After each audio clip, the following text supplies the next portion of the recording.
Well, welcome aboard, folks. Dr. Charles Parker here one more time. And we're at Core Brain Journal, and we have Cindy Goldrich here with us.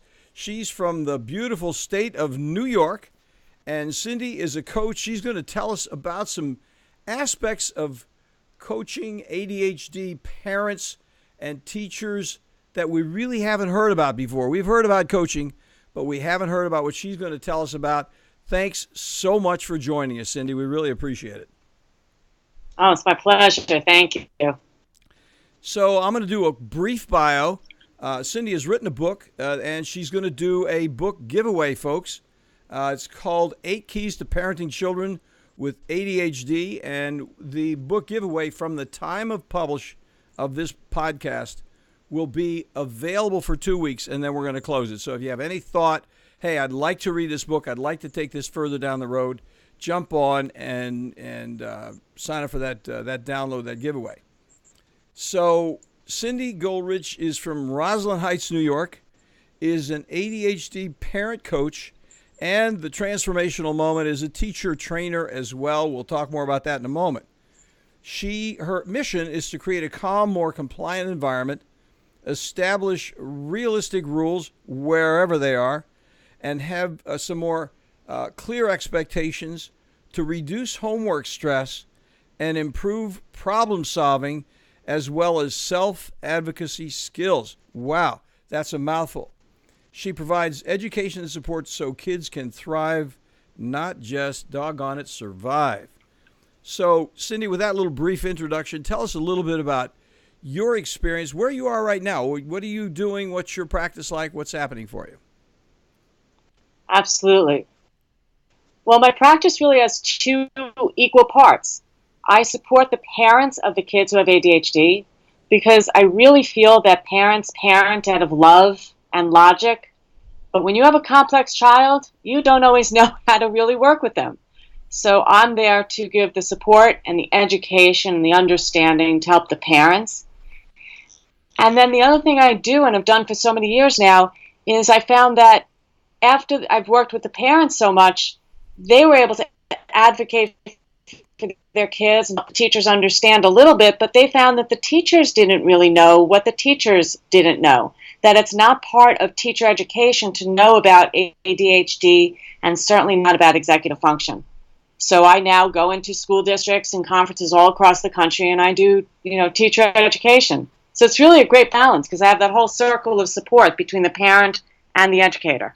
Sounds terrific. Let me tell you, listeners, as a practitioner in the state of Virginia, I can tell you that what's going on with Cindy right now, and one of the reasons I really wanted her to talk to us, is because this is surprisingly controversial. As amazing as it is that it's controversial, I can tell you it's controversial in the state of Virginia because there are written state rules about teachers not handling kids in certain ways. And I'm looking forward to see if Cindy has had some of those experiences with individuals who are, in some ways resistant to evolving that conversation in the school system. I mean, it's pretty transparent that the parents would have some very successful, helpful experiences working with a coach. That's given. And then how you do that, that's going to be interesting, of course, if you want to talk a little bit about that. But I think that next thing is, how do you jump into controversy with individuals who are relatively innocent? Some of the teachers have ADHD themselves and have not been identified. So then how do you jump into that? How do you handle that interesting transformational moment with those teachers?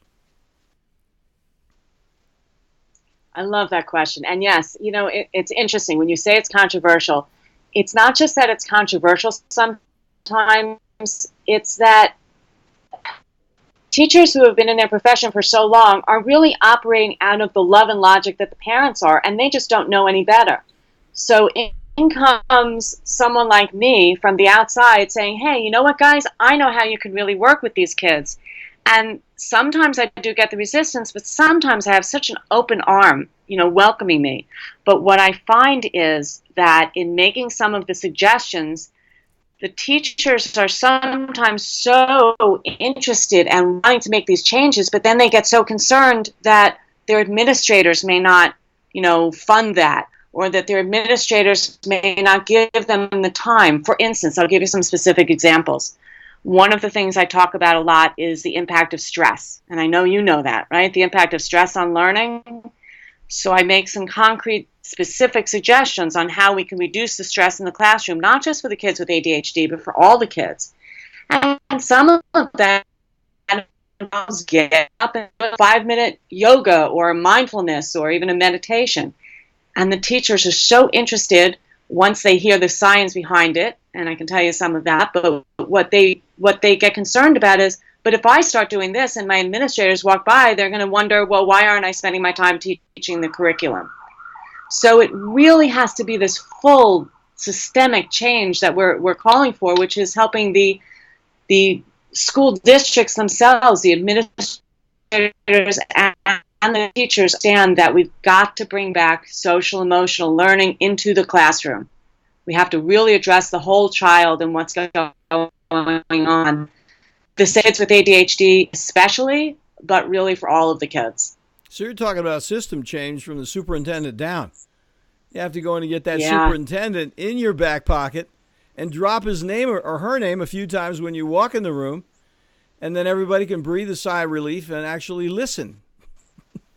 Yeah, I mean, that is what's going on because it's an administrative challenge. And honestly, I'm not that familiar with it. I just know I have some teachers who are patients, and I know they wish they could do more, and sometimes it's very difficult. So then getting the administration on course is one thing. Now, you broke up a little bit when you were talking about some of the things that you help the teachers learn to do with the students. Could you give us some more examples about that, please? Sure. One of the most important things I want the teachers to do is help the kids learn about their brain. Help the kids understand that not everyone learns the same, and that some kids may do better if they move around, if what we call fidgeting, right? But sometimes, and you know this, sometimes fidgeting is with your whole body. Sometimes it's standing up, changing your seat, moving anywhere you want to move. So I want the teachers not to just move the child, but to talk to the child and say, I notice that where you sit seems to impact how you learn. Do you want to maybe try to move your seat? How do you feel over here? What are some other things you can do to learn? So those are some of the specific things I really try to engage with the teachers. So it must be a transformational process for teachers who are experienced with applying a certain measure of structure. And so often we hear with ADD that a structure is absolutely necessary, and people get so fixated on exactly what that structure is going to be as opposed to looking at the process. And I don't know, then how do you actually transform individuals from those who are sort of in this heavy-duty structure situation over to, hey, let's soften the blow a bit. Let's think about the child's mind, the child's brain, and how we can work with it in a flow mechanism. You're talking more about flow there than dogma and rote and so on and so forth. Absolutely. Well, I will tell you that, it's interesting, the timing of this. The article that I just wrote for my newsletter is how do you address the teachers who seem to not understand? Because there is a lot of this expectation that, yes, ADHD, you've got to be very structured. But it is within that flexibility that the kid is going to learn to grow. But in other words, it needs to be structure, but it needs to be structure for that child. Because for that child, it's going to be different than for another child. The philosophy I work on and the introduction of my book is parent the child you have. Not the child you thought you'd have, not the child you wish you'd have, not the child that you would have if your mother-in-law got her way. But it's the same thing with the teacher. The teacher has to teach each child differently, and just because they both have ADHD does not mean that the same answer will apply for each one. So that's why you have to help the kid know what makes sense for them, so they can start to help the teacher. So then let me ask you this question. As a trainer myself, I'm already thinking about how to put this into training sessions, do you have like 2 or 3, 4 or 5 modes that you say this child is this way and this would be a, or do you really work very hard to do absolute individualized, or do you have some patterns that are able to be discussed at this moment? I would say that there are definitely patterns, but within each of those patterns, we can't know the pattern unless we include the child. Understood. So, for instance, one thing we know is that some kids really need to fidget. So we want to help them learn different ways to fidget. So fidgeting may be the category, but we're going to individualize it. I got you. Right. Yeah. Mm-hmm. So then, what are these, when you That's do a part of it. presentation like this, excuse me, I didn't mean to interrupt you, but when you do a presentation like this, Cindy, what is is it an all-day thing? Is it a morning? What kind of, what's the structure of your presentation? The ideal is when I get to do a full day presentation. By full day, I mean if it's a school day, I'll do it for, literally the whole day. Sometimes if it's at a conference, it could be even a little longer, but I make it very interactive because I want the teacher to feel like the child in the classroom. So I literally have them doing some of the breaks I suggest, some of the activities that I suggest. I really engage them. Work locally, even if a school will just give me an hour, I know I can make a difference, but usually what ends up happening is that whets their appetite and they say, okay, now I get it. Now you got to come back and give us the full thing, because there's so much that can be done. But I can tell you this, if I go into, and I've done this, if I can be in a school for one full day, and then even if I just go back a few times and sit with groups of teachers and maybe observe some of the kids and then brainstorm with the teachers on the side, saying, hey, you notice what Johnny's doing and let's see what we could do about Johnny, then these teachers are then empowered to take those skills into their own classrooms and they're ready to fly. So it doesn't take so much, but that's one of the biggest problems in education is the funding. I've had so many teachers say, we want to bring you in, but the school says we don't have money for, outside professional development. But when they find it, they realize that the amount of reduction in the off-task behavior of the kids and the amount of productivity they're able to increase, it makes it all well worth it. So I'm interested in that article that you wrote. Why don't you make sure you send it to me so I can put it in the show notes, because it'll be a couple weeks before this conversation winds up being published. And but do you have a reference for what it is, and for those who are listening now who may want to go back and check it out? The article. Absolutely. It will be on my blog, on my website. My website is ptscoaching.com. Now, PTS stands for Pathways to Success, because I believe these kids all have their own unique pathway. But Charlie, I have realized that we could also have called this post-traumatic school, PTS, post-traumatic school, right. Because unfortunately that's what a lot of kids really suffer from. Yeah. So if they go to my website, PTS Coaching. I got you, and I have that. Yeah, go ahead. I'll put that in the link. Now, the title of the article was catchy. You told me offline before we started. What was the title of that article? How do you address the teachers who do not seem to understand? Okay, good. Yeah. So that'll be great. We'll drive that over and get some people driving over to PTS Coaching, and we'll have that in the show notes.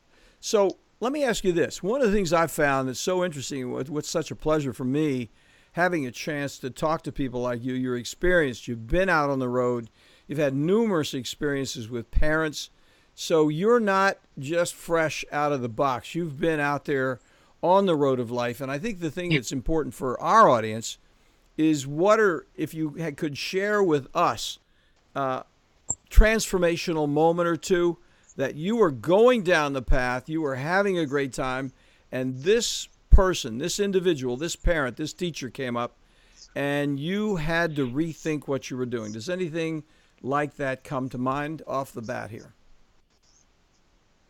Yeah, I would say this. My background is as a mental health professional.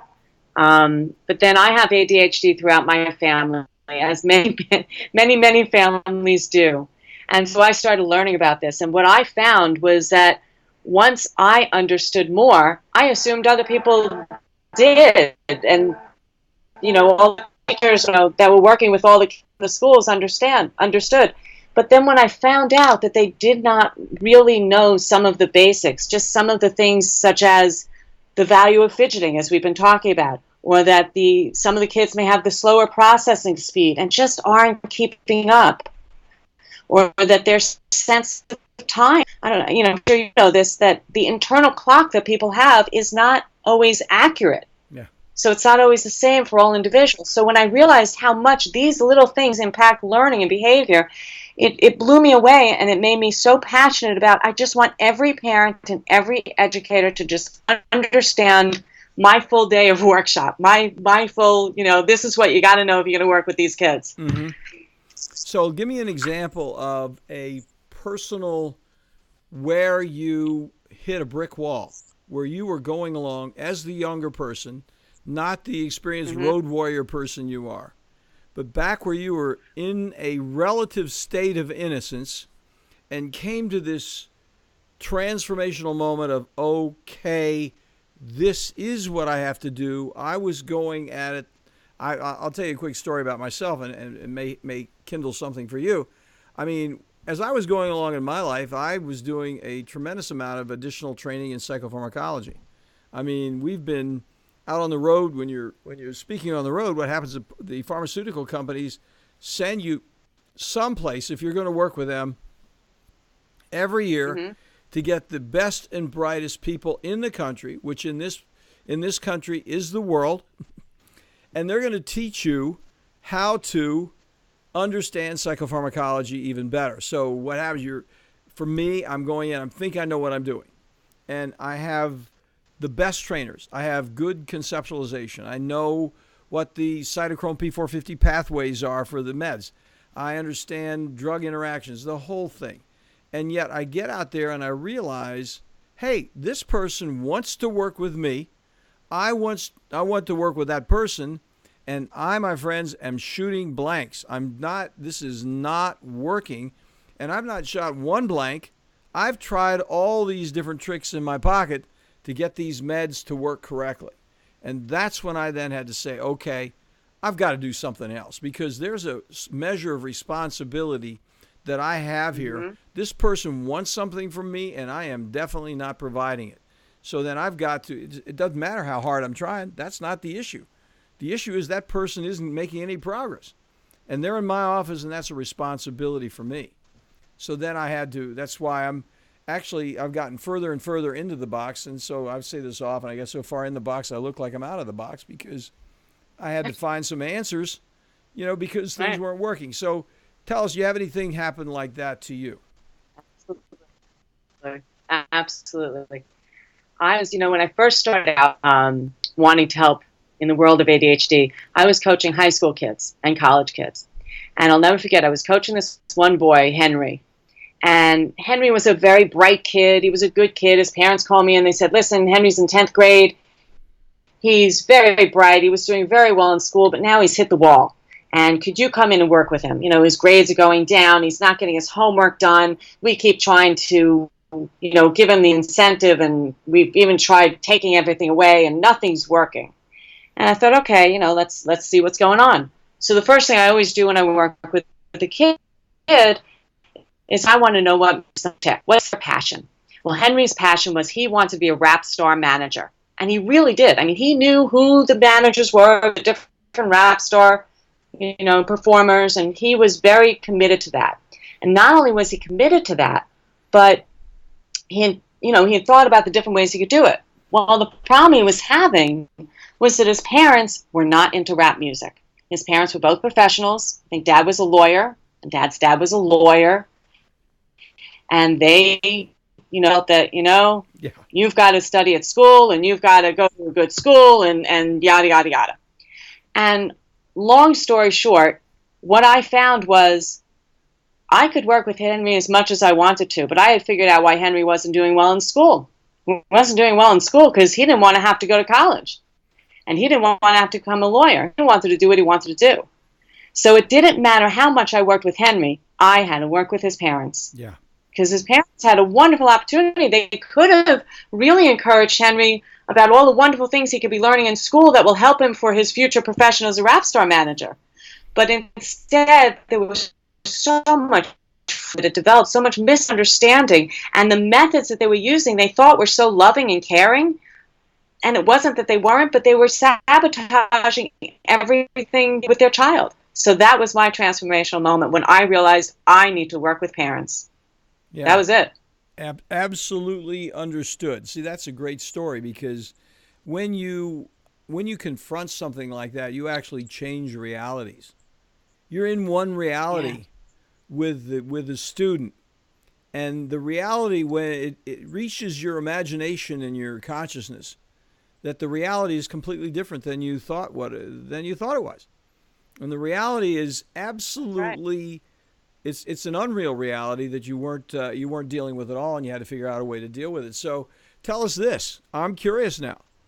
How did you handle those parents? What happened in that situation? Very good. What happened was, unfortunately, as is very often the case, not always, Mom and Dad were not on the same page. Uh-huh. I was able to work with Mom, and she started to really understand. But Dad still felt like, yeah, but you know what? We got to get him through the homework. It's just about that. So Dad was still dangling that carrot and threatening that stick. So I wasn't as successful with Dad initially, but Mom started to really bond with her son. Great. So then you got out of the you broke the categorical moment a little bit because you had some support there, and then the dad could possibly see, because obviously it can't be categorically that he's going to be immediately a rap store manager either. He can't go somewhere in the middle was where you ultimately wound up, I would imagine, because the parents had to have a compromise. Exactly. The parents needed, I always say, don't let your relationship suffer at the altar of homework. Mm-hmm. If you're finding that you're fighting with your kid over the academics, they need you to be the parent. They need the school to help with certain things, but they need you, because they're diving into the shark's tent, the shark's pool all the time. They need to feel like it's safe to be with you. And if you're at opposite ends with them, that's where I need to start. I need to start with your relationship with your child. That's why my workshop, by the way, is called Calm and Connected. It's a workshop series I developed for parents. It all starts with calm, because without calm, there is no learning. And if there's no connection, warm, loving, caring connection between the parent and the child, that's the place I need to start with them as well. So clarify that for me. So that is a parent workshop that you're talking about. I'm sure that's over on your website. And then what do you call the workshop that you do with the quote-unquote superintendents, the teachers? With them, right. So the parent workshop is called Calm and Connected, Parenting Children with ADHD and or Executive Function Challenges. Yeah. That's a 7-session workshop that I do for the educators in the schools is understanding the impact of ADHD and executive function in the classroom. And by the way, most of the kids, very often it'll be the special education teacher that will call me. But I really want to get to the mainstream. Yeah. Because most of these kids are mainstream classroom. They're not, they may be getting services, but they're in the mainstream classroom. So it's not just enough for the special educator to know. It has to be that everyday teacher that knows. Well, Cindy, one of the things I see, and I'm sure this is kind of what you're talking about when you're talking about special ed versus quote unquote not special ed. I was going to say the average teacher, and I don't think there is an average teacher, but the people who are not special ed.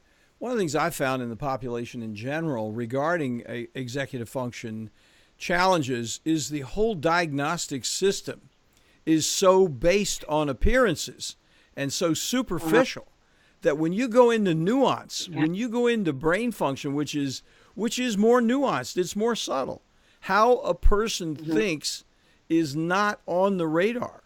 So thinking is not observable. So since it's not observable, then we don't have a problem. We have a problem if a person is hyper. We have a problem if you can see that person looking out the window. Anything else, there is no problem. I don't know what you're talking about. And it's the same thing with me because I'm so interested in immune system dysregulation as it affects brain function. Now, if you talk to a gastroenterologist in this town, forget the fact that the chairman of the Department of Pediatric Gastroenterology at Harvard is into gluten sensitivity and brain function, okay? But if you talk to a GI guy in this town, say it's not real, it's all hokum, it doesn't make any difference. Now, this is the South, and it's a relatively small town in terms of it's not D.C. or New York City, but it's amazing to me that the reason they're that way is because of the nuance factor that I was just speaking about, because it's not visible, and if it's not visible, it's not real. And if it's not visible and it's not real, what in the heck are you talking about? I don't know if you've experienced that. Absolutely. Because, they see a kid who is very bright, who is able to perform one day, and when he's not performing the next day, well, he must just be lazy. He must not care. Because I don't see anything different. His testing is fine. He's getting all A's. He must just not want to do his work today. Yeah. They don't understand everything else that's really impacting that child in that moment. Yeah, that's so true. Because as you said, it's not as visible. It's just not visible. Yeah, we're actually more and more, the further we get into brain science, we're treating the invisible. And that makes it more hocus pocus because the people don't know how to ask the questions about the invisible.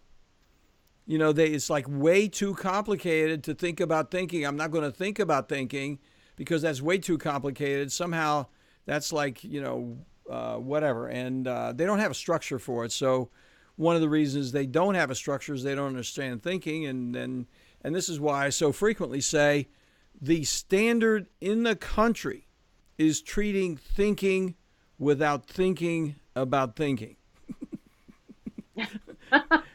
That's a mouthful. That is so true. I mean, it's a twister, but when you think about it, that's what's going on. So, well, listen, we're winding up here, Cindy. Thank you so much for taking the time. Let's take a moment to wrap with you a little bit. Cindy Goldrich, and right up there in New York. Where are you? Near the city? Are you up on Long Island? Where is Roslyn Heights? On Long Island. Yeah, I'm on Long Island. But I do, just so everyone does know, my parent workshops, I do as a live interactive webinar. So people can, I've got people from all over the country that do participate in my workshops. Good for you. And I travel all over the country to You're do a techie girl now. What software do you use for your webinars? I use Zoom. You use Zoom. Are you familiar with Zoom? Oh, yeah, I know Zoom. We do a lot of client consults with Zoom. Yeah. Yeah, we're going to be doing. I'm going to be doing a Facebook Live presentation this Friday. I mean, this will come out after we do it, but the group that I'm working with we're going to do they're going to do the slides and the whole thing at Facebook Live. It's going to be fun. We'll see what happens. So we're going to promote it and see what happens with it. It'll be fun. Yeah, I'll have to learn how you did it so I can do one, because that's next up on my list. Thank goodness I got a techie guy that I can work with. He's like, oh, no problem. I'm like, well, if I can just do the presentation, I'm going to be in great shape. But I have no idea about all the rest of that stuff. Well, anyway, thank you very much. In closing, Cindy, tell us, we know about your website and, that ptscoaching.com. Anything else you want to close as you're thinking kind of to embrace this moment, to wrap what you're talking about and send folks down the road with a mission? Absolutely. My mission is this: parent the child you have, teach the kid you have. Please be in touch with me. My book is all about that, right? The 8 Keys to Parenting Kids with ADHD.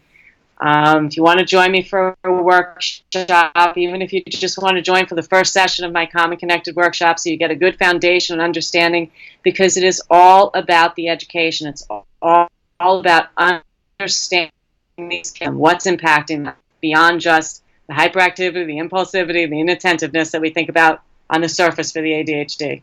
Cindy, you are so right, because if a person just keeps doing what they're doing and expecting a different result, we've heard that a few times. It just is not going to go anywhere. So it's a transformational moment to rethink the entire situation.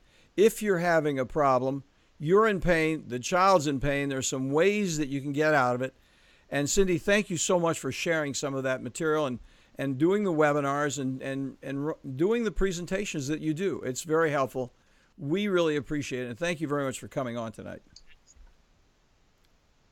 Thank you so much for having me. I appreciate it. Thank you, girl. You have a good one.